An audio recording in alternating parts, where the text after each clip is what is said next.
Why, hello there, everybody. Welcome back to another episode of Battlefield 1. Today, we're going to take a look at one of the earliest campaign war story of this entire game, the Runner.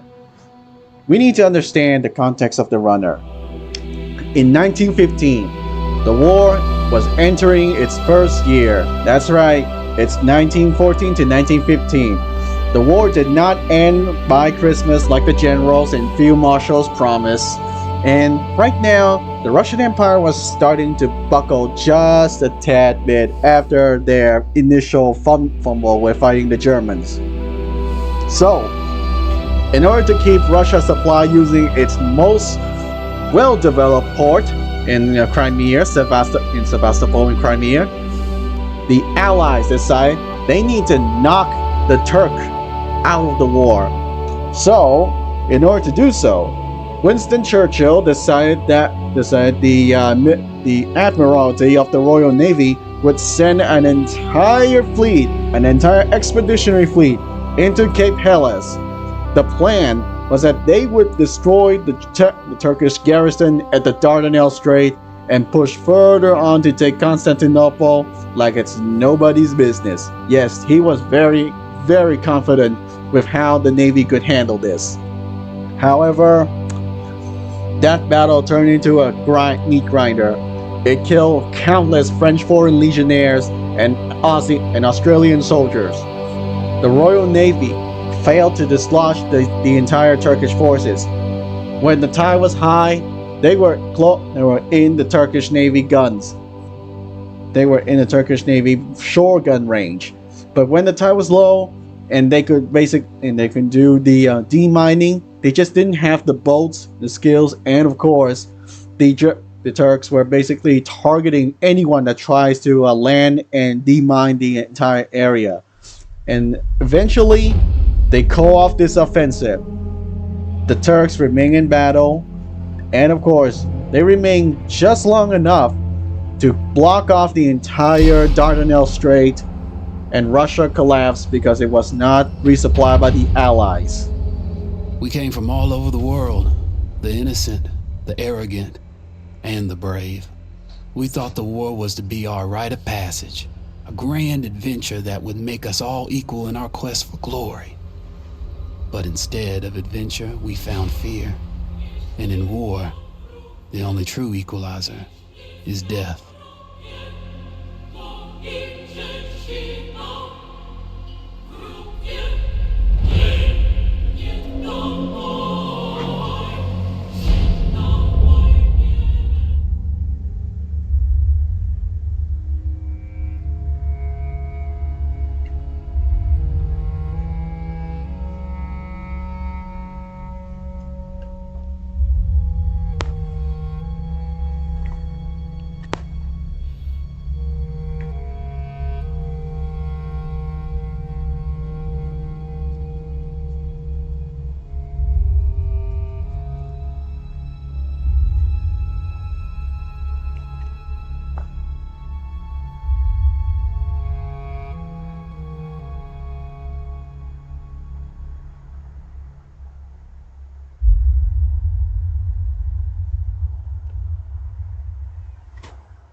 Frederick Bishop?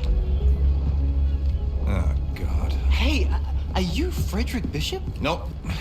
He's dead, sorry. But isn't this your picture? I suppose so. Jack Foster. I'm your new charge. No, you're not. You have to take this kid off me. Of course not. He came all this way just to see you. Frederick Bishop, the pride of Australia. Been lied about his age to get past conscription. Yes, they did that a lot back during this war.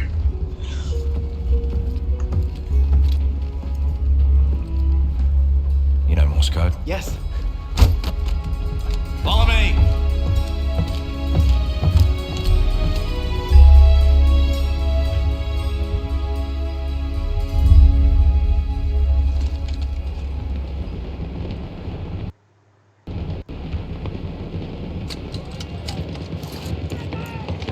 What a What a disaster. sight. Our first wave didn't stand a chance. Look at all their defenses. How can we take the beach? We had the dreadnoughts this time. Plug your ears, kid. It's gonna be loud.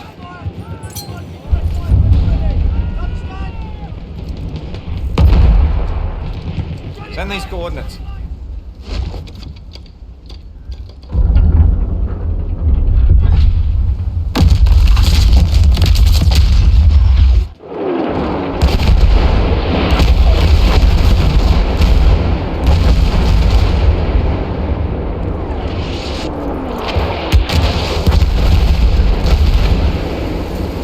That's it. Time to go. Whoa, where do you think you're going? With you? Level your gun. Yeah, okay, you're staying here. And you'll move up with rear command only after I fire the signal flare. Yes, sir? Yes, sir. Try to stay out of trouble.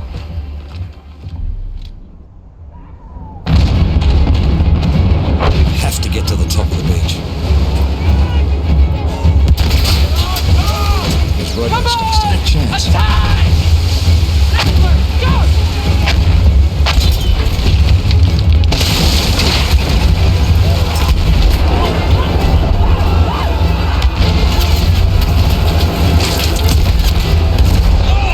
Jeez!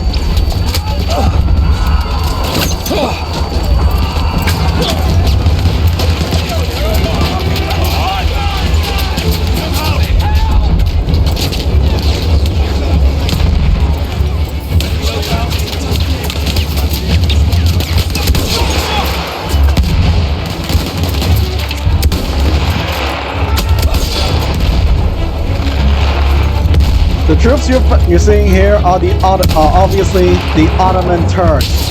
These guys were commanded by Mustafa Kemal Ataturk, who would eventually become a very important figure in the post-war revolution of Turkey to overthrow the ruling Ottoman Empire that has effectively ruled Constantinople for the past 500 years. Nearly 500 years, in fact. After the Ottoman Empire was basically overthrown, it was very clear to Europe that the old world was gone. The old medieval and the Renaissance world that they've grown up in for centuries was basically destroyed in just a few years of war. Just like that.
Let's see now. We got all few manuals of this one. Ah, nice.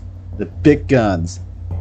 Naval bombardment was used to support amphibious operations, disrupt enemy coastal supply ports, or simply destroy fortification within reach of the massive guns.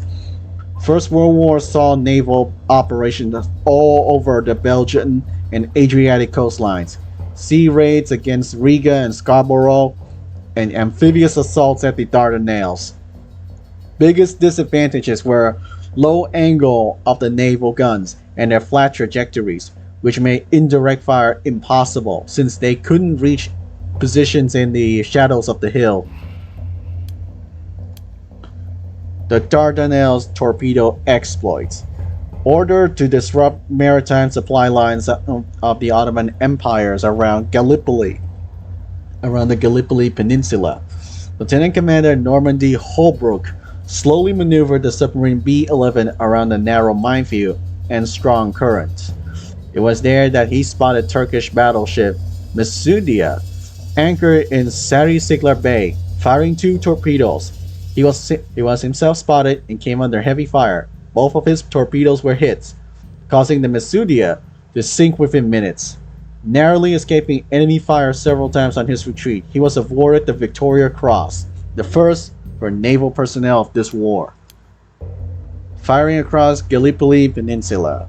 Volleys of modern field guns and howitzers fired a deadly storm of shrapnels into advancing ANZAC troops on April 25, 1915. Can you believe that? It's been 110 years since this campaign, huh? Causing terrible casualties as the men landed on the beaches of Gallipoli Peninsula. Yeah, that's right. A lot of the casualties were also from the naval bombardments that were not as well coordinated as they should have. Deployed by the cunning commander Mustafa Kemal, they turned the initial promising Allied advance into a bloody stalemate, as the imprecise Allied naval guns were no match for the unexpectedly strong artillery defenses of the Ottoman army. Their German ally had provided each infantry divisions with 75mm and 77mm field gun batteries, manufactured by the famous Krupp Artillery Works. Yeah, those guys were the people who made the famous gun Big Bertha. Those were the premier artillery guns of the First World War, firing from concealed positions on the hills of the Third Ridge, Hill 971, and Maltepe. They made every advance from the shorelines of the Dardanelles a hellish and costly endeavor. We've got to push towards that overlook. Signal flare! I'm gonna fire!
Not bad for a first run.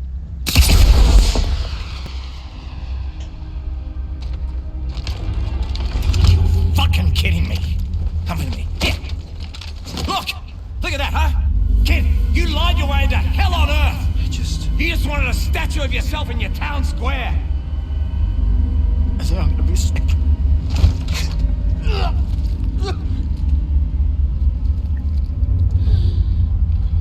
Come on, kid, get up. Come on. Come on. I'm gonna die. No, you're not.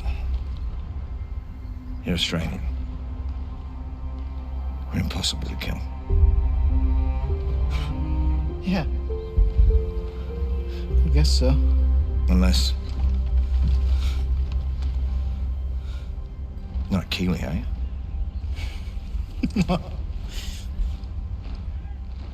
Now, first things first. Yeah, come on, stand up.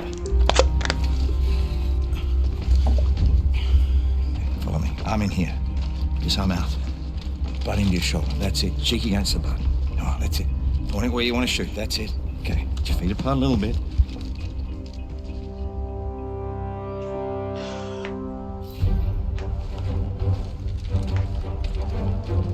I was beginning to think I already lost my Australians. What can I do you for? Not you, the boy. We need a runner for the front lines. Really? No. Yes. No.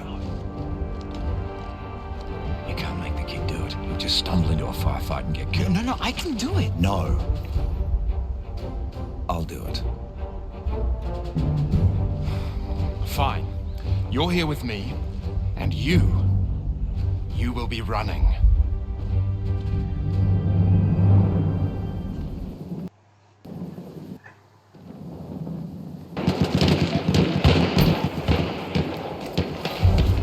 I need to find a way past those Ottoman.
There's probably more stuff. There's probably more. What was I trying to say? Oh yeah, that's right. Probably more fuel manuals around here somewhere. I just need to find them.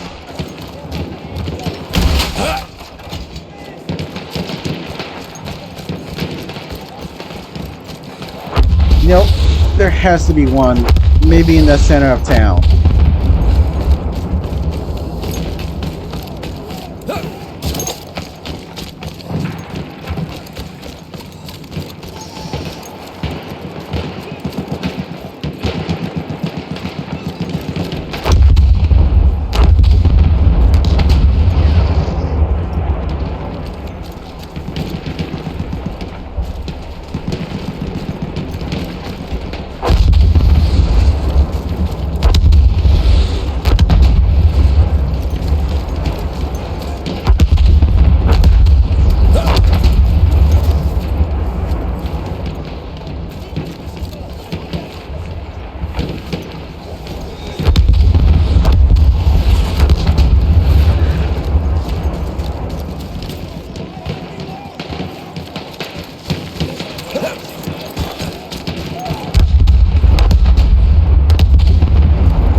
There has to be one around here somewhere.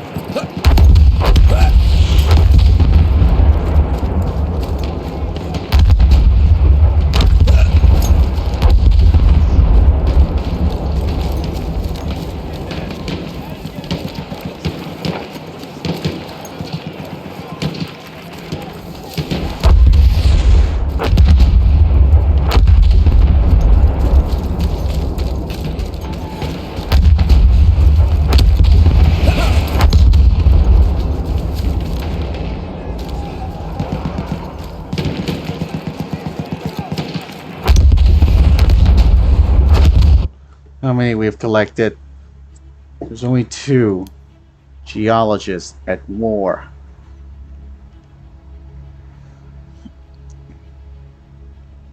Best points for new trench line and fortification, with supporting engineers tunneling through the earth. They use seismographic equipment that could locate counter tunneling efforts by the enemy. They also had to determine the outlines and inner structure of the hills, mountains before digging could begin. These engineers examine fundament for chalk or sand, survey landscape ahead of them to determine the strength of enemy's positions.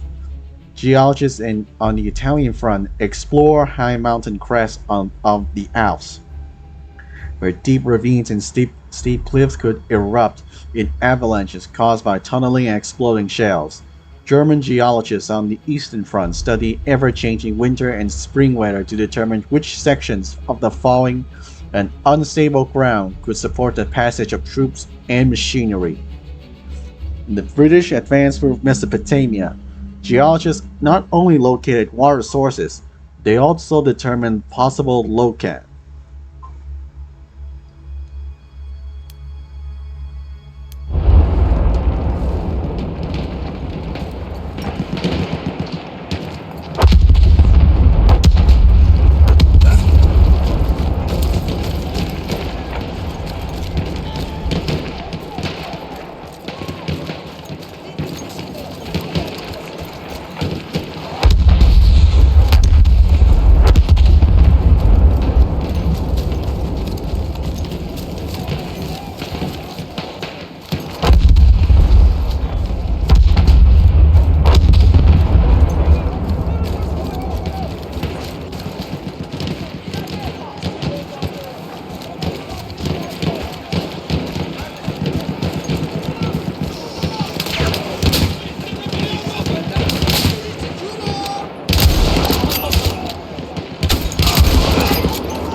Yeah, looks like trouble, all right.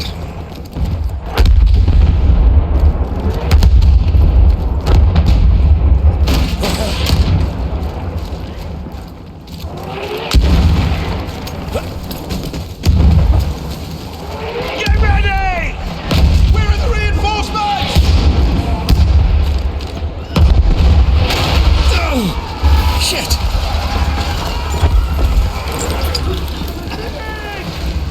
This whole thing is going to shit. I need to get back to Whitehall.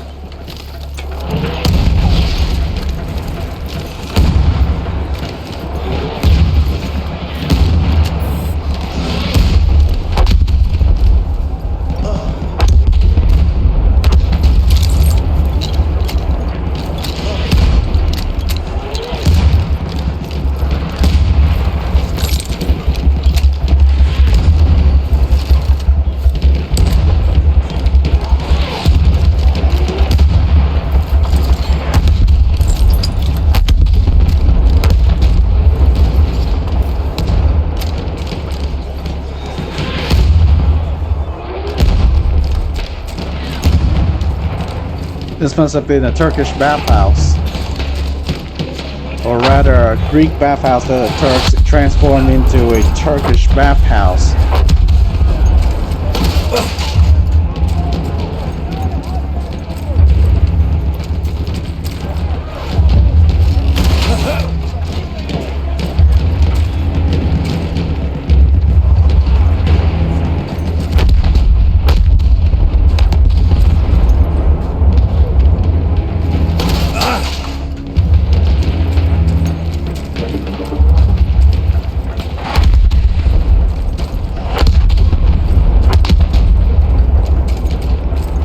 Need to get back to Whitehall.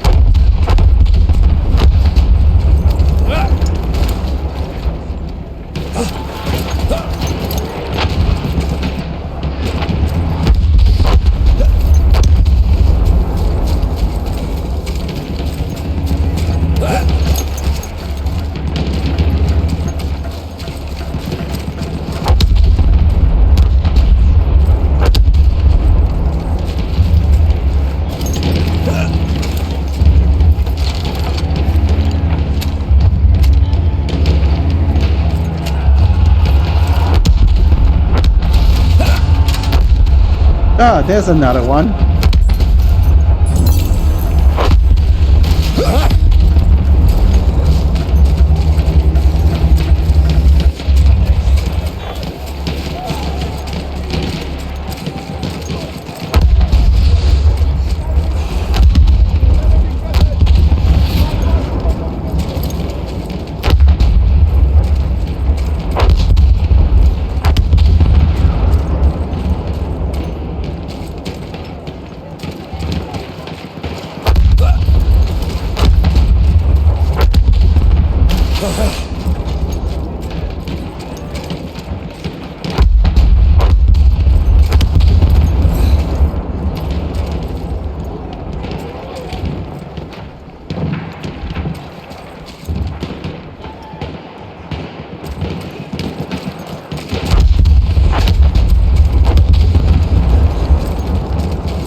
Pretty sure it should have been here. Pretty sure one of the fuel manuals should have been in that building.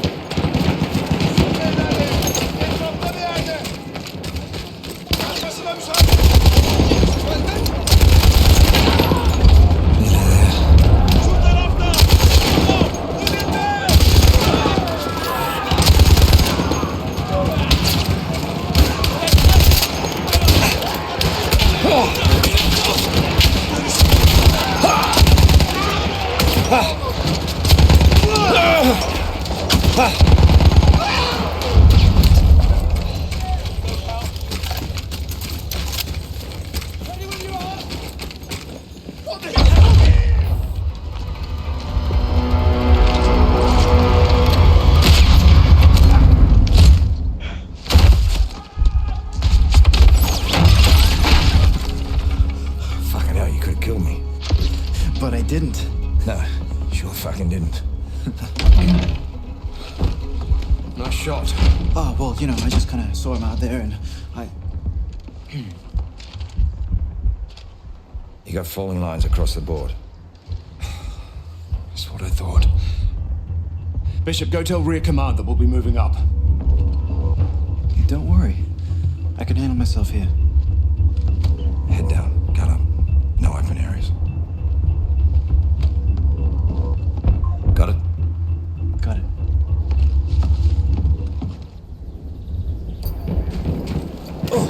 Gotta get to rear command.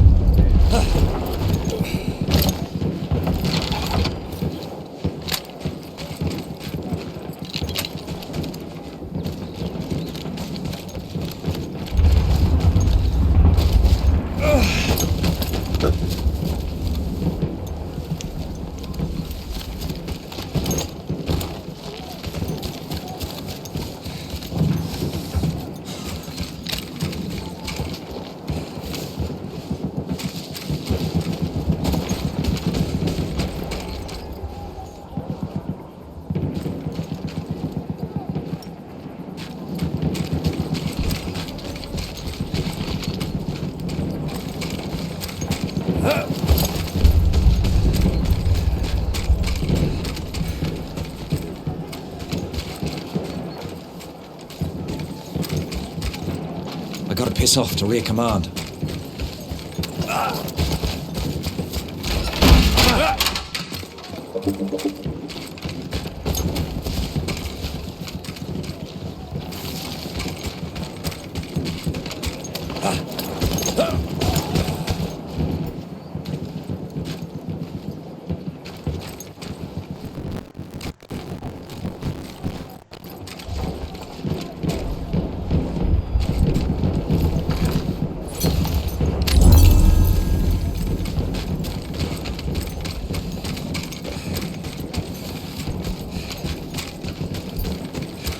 Wait, where is everyone?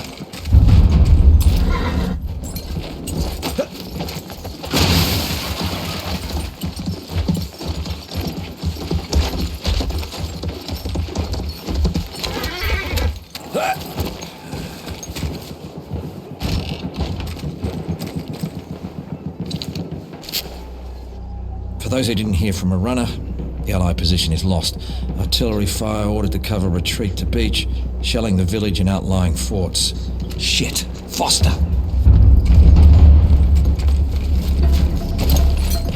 Fucking Brits, shelling their own position to cover a retreat.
News from the rear. Save it, Vicky. Help us get back. Prepare yourself.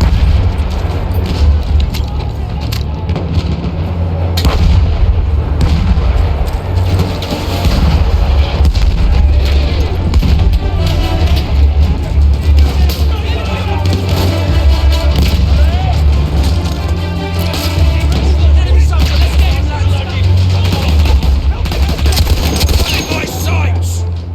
Nice shot, Bishop.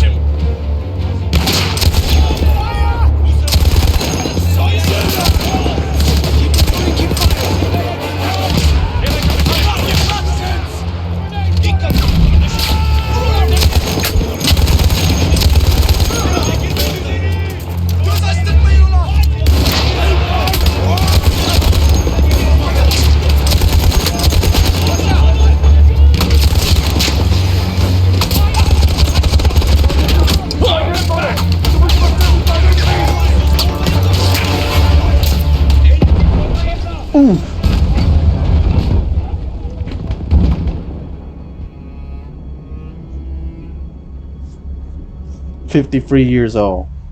Crazy that he was born during the American Civil War.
Shell the village and the fort to cover us. We need to get out, now.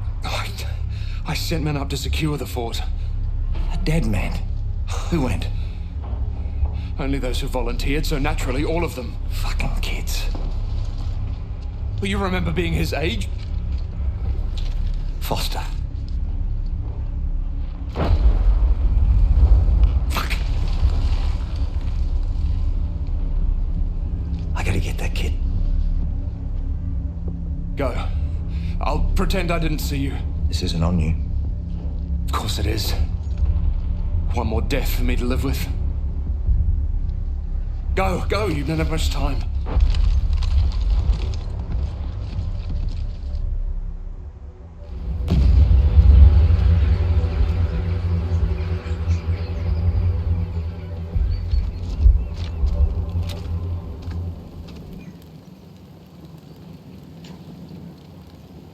Storming a fort by myself, and I called Foster a pinhead. Fort no bad.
Kardeşimi öldürdün!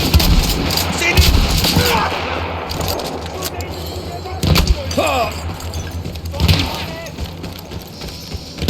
Halin bedbaht! Karargâh dönün! Kahvenin evladı! Now, where's the entrance to this damn place? Geber! İkin oğlu! Teslim olursan bu mevkiye daha ziyade ateş!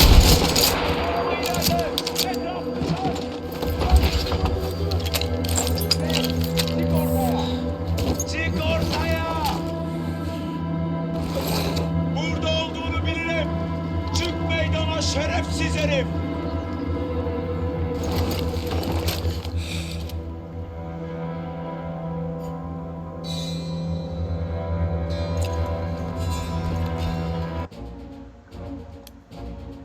Fortress of the Gallipoli. Gallipoli is known for its vertical and rugged terrain that make fighting difficult, but the peninsula is vast and features many types of areas. Villages as well as fortresses, both ancient and modern. Before fighting ground to a halt, the infantry saw actions in the village of Set el-Bada, close to the ancient fortress. This old castle-like fortress was surrounded by defenses and more modern fortresses around the peninsula, making the massive Allied fleet cautious where ground troops could be deployed. Stories tell about Irish troops from Dublin and Munster Fusiliers, who were in those first hours of the Gallipoli campaign, were ordered to assault the castle and the villages of Set el-Bada. After 24 hours of house-to-house fighting, these heroic troops made themselves masters of the village. Dardanelles Operations Gallipoli. Dardanelles and the Gallipoli Peninsula guarded the entry to the Sea of Marmara. Controlling the straits would not only open up connection to the Russian naval forces, like I said, operating the Black Sea, basically the Black Sea Fleet that Russia, later the Soviet Union, and then Russian Federation has. It would drive a wedge between the Central Powers and their Ottoman allies. A direct link between Russia and the British forces may finally persuade Greece and Romania to join the Allies and ultimately help defeat the Ottoman Empire. Well, that was the thought process. Basically, impress the neutral guys by capturing the enemy capital so fast they join your side. Many generals were convinced would end the war in the Near East, or so they thought. Operation was under the leadership of First Lord of the Admiralty, Winston Churchill. Yep, that's right, the guy who will become Winston Churchill of World War II. After initial attempts to destroy the Ottoman naval coastal batteries had failed, the Allies' navy tried to break through the straits, but coastal artillery, defensive torpedoes, and large belts of mines caused devastation among attackers, sinking and damaging many Allied battleships. It was then the task of the infantry to capture the Gallipoli Peninsula and destroy the Ottoman defenses.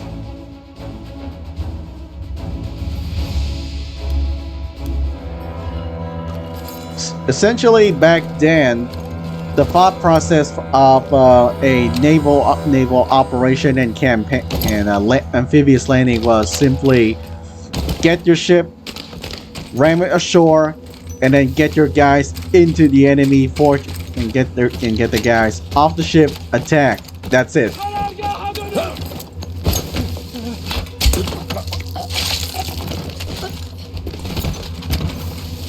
But from this failure of the Gallipoli campaign, the Royal Navy learned very valuable lessons about amphibious warfare and amphibious operations. 30 years later, during the Second World War, amphibious operations were for things like Operation Husky and then Operation Overlord were much better refined. What, again? You sure you didn't just want to shoot me? Come on. Let's get you out of here. This place is about to come down any moment. No, we can't leave. There are still hostiles coming, and we can't outrun them with our wounded. You get going then. I'll cover your retreat. The bishop is still... I'll make it look like I'm capturing the fort. It'll be enough distraction. Once you get past Allied lines, send up a flare. Let me know you're safe. I'll make my retreat then. Oh, so you're disobeying orders now? Well, I assume you did to come here. Yeah.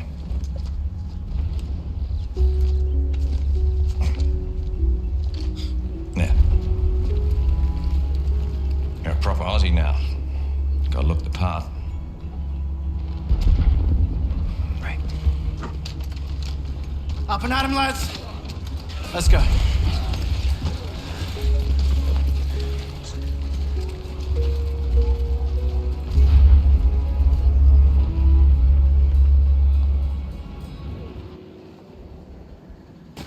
Well, this is it, I guess.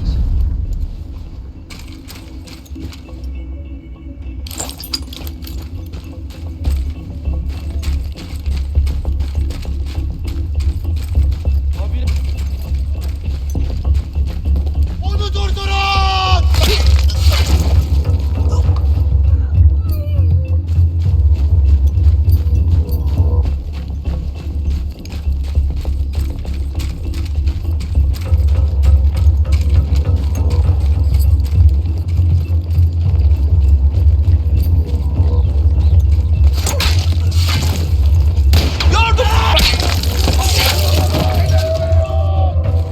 Come on! I can take you!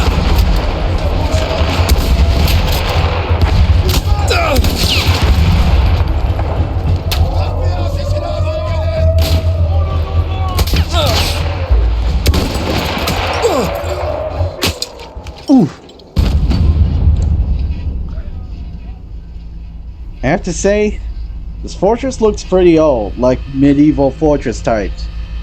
Probably around the times of the Byzantine Empire, and then later rebuilt by the Ottomans. Because obviously, with these coastlines, Worst ways to go. the Byzantine Empire basically occupy a very strategic position. It inherited the Trojan strategic position where they control the all-important maritime trade routes between east and west. The maritime connection between Europe and Asia. And that was how it stayed rich for a long time before the new empires like Venice start to overtake them.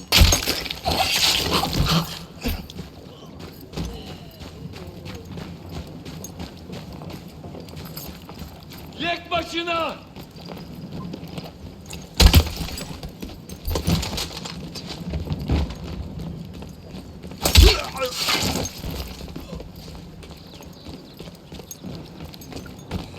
See these? You see these? These are the Krupp guns. They're very accurate and very well designed for the time. It was considered to be one of Germany's very finest artillery pieces, and when you place them on a high grounds like this, overlooking the coastline like that, any attempt to basically land troops on the Dardanelles Strait is going to end up in absolute bloodbath. Oof, really? I'll take you all on!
Kazanamazsın be kafir.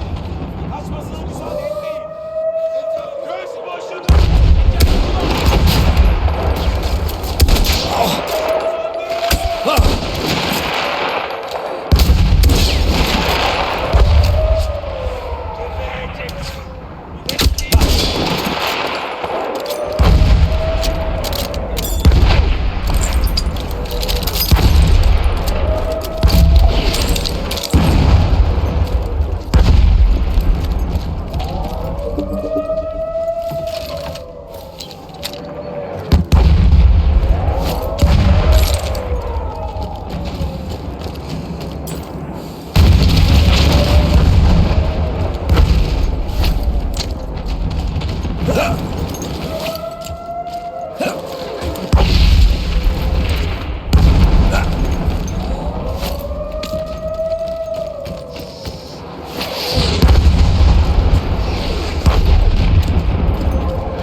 The lack of destructibility is very disappointing considering the campaign sets during the Great War.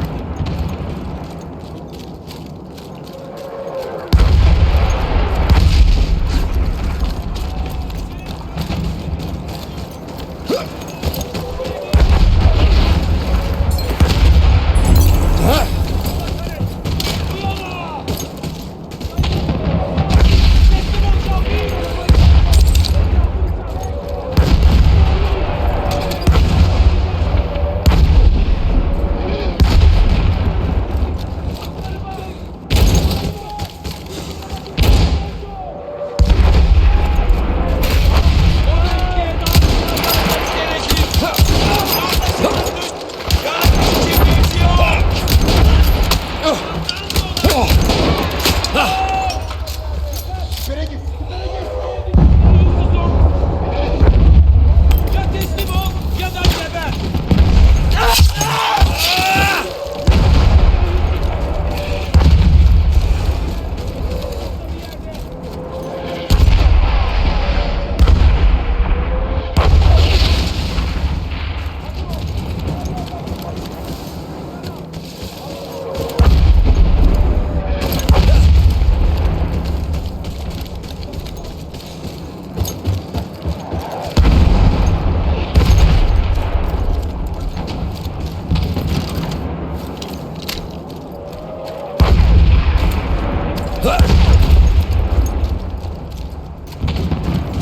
Oh, there was another one down here.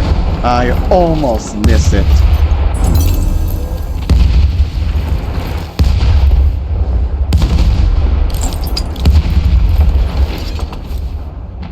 Pistol sweeper.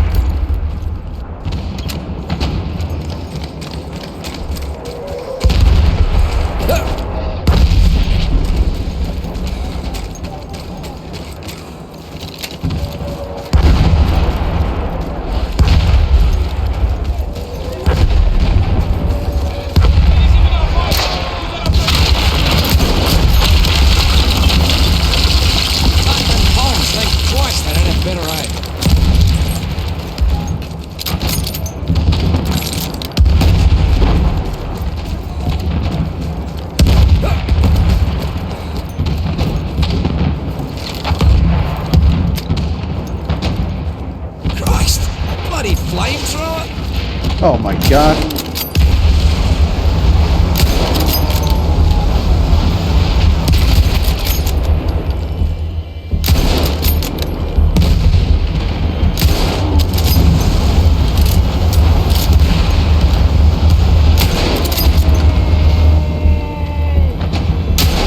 Who the hell? Oh, that was pretty easy.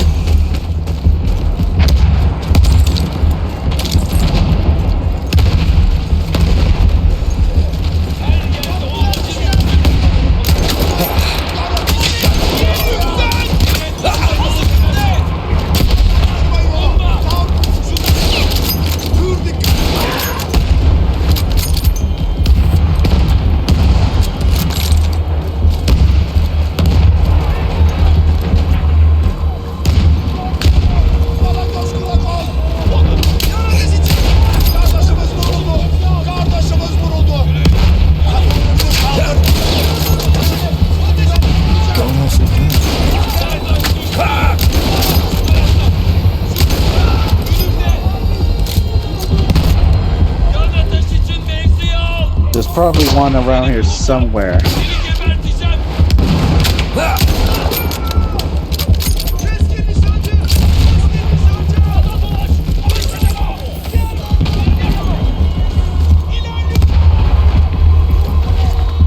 Ah, here it is. We got all of them. Nice. Gallipoli myths. The campaign sparked many controversy with its failures. What seemed a promising strategy to end the war turned into a humiliating defeat for the Allies and a great victory for the Ottoman Empire. A new exhibition at the National Museum of the Royal Navy debunks many of the common misconceptions about the campaign and sheds new light on the historical situation. It is true that opening a new front so close to the Turkish heartland could have drastically shortened the war.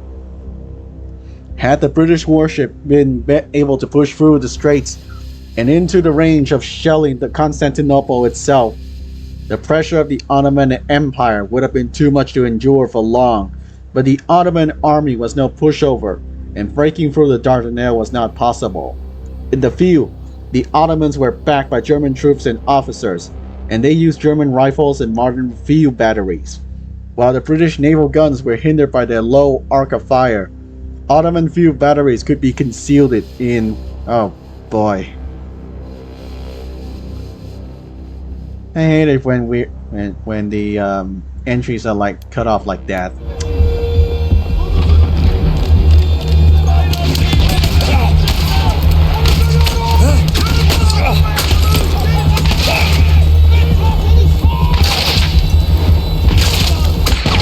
Ooh.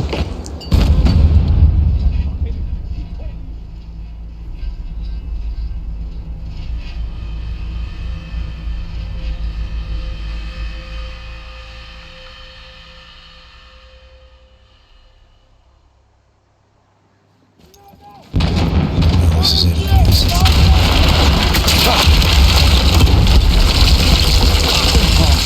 Christ, they don't have better aim. Christ! Bloody flamethrower!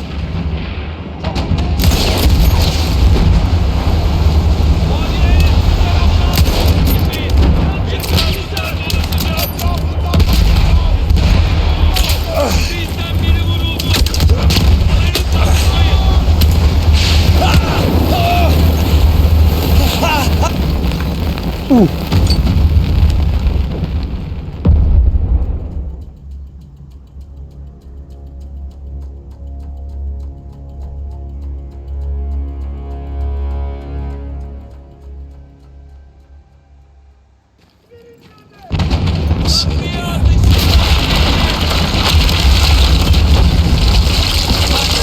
Thank Christ, they don't have better aim.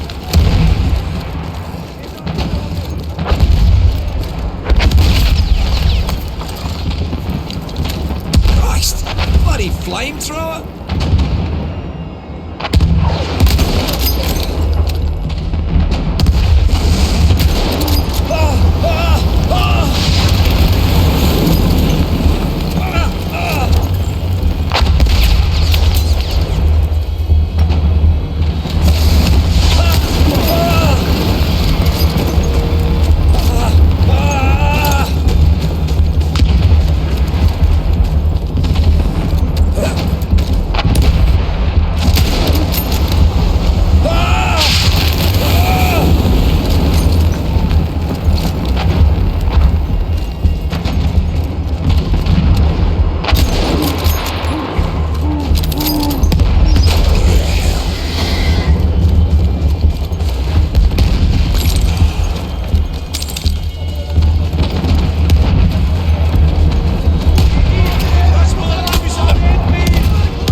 Oh boy.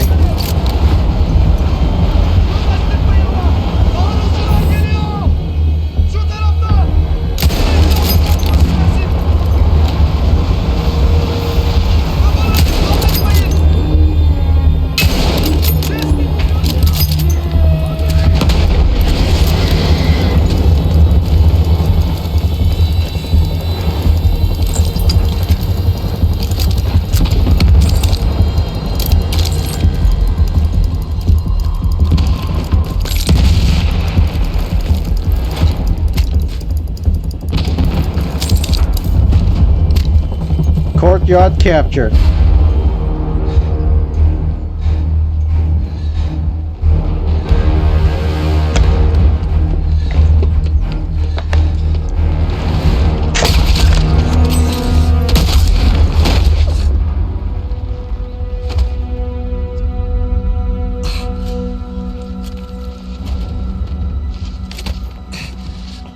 This is it.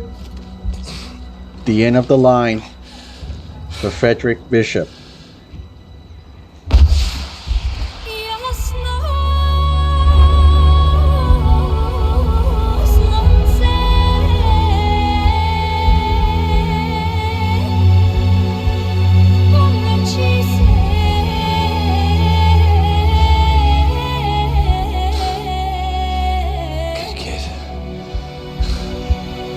Good kid.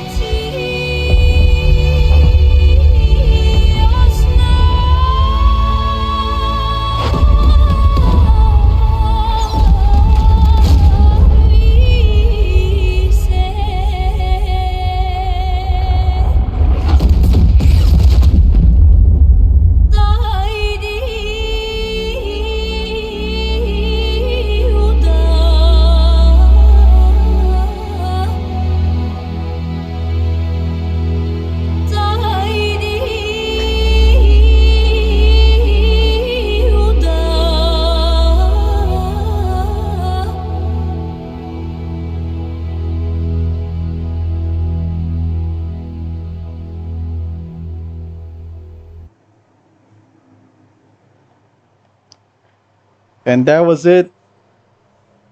The Runner, one of the best war story Battlefield has ever made. Short, but well done. Just like Avanti Savoy, and nothing is written.